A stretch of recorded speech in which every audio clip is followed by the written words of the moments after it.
అందరికీ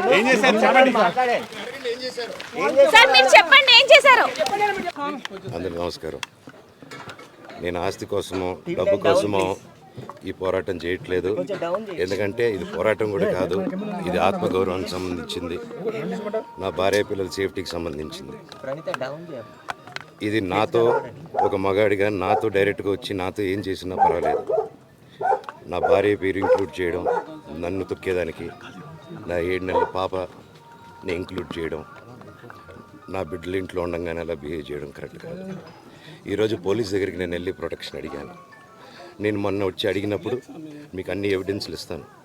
ఎస్ఐ గారు ఇక్కడి నుంచి వచ్చి నేను ఇస్తాను సార్ ప్రొటెక్షన్ చూపించాను. బౌన్సర్లు అందరూ అక్కడికి దాక్కున్నారని చూపించాను. అది కొంచెం చూసి ఓకే సార్ మీరు ధైర్యంగా ఉండండి, మేము ఎక్కడికి వెళ్ళట్లేదని చెప్పి మాట్లాడి పారిపోయారు. ఇప్పుడు కానిస్టేబుల్స్ వచ్చి అందరినీ నా మనుషులందరినీ భయపించి ఇప్పుడు వాళ్ళ పేర్లు తీసుకొని బెదరగొట్టి మా మనుషులు పంపించేసి వేరే బాడీ గార్డ్ లోపల పంపించున్నారు సార్. ఏం జరిగిందండి అసలు? జరగదు కాదు సార్. ఫస్ట్ డిపార్ట్మెంట్ ఎందుకు వన్ సైడ్ తీసుకుంటున్నారు? కంప్లైంట్ తీసుకున్న తర్వాత వాళ్ళకి ఏ అధికారం ఉంది? నా ప్రొటెక్ట్ చేసే మనుషులు పంపించేదానికి అధికారం ఏముంది? ప్రపంచంలో నా అందరినీ కలుస్తాను సార్, బయలుదేరుతాను. థ్యాంక్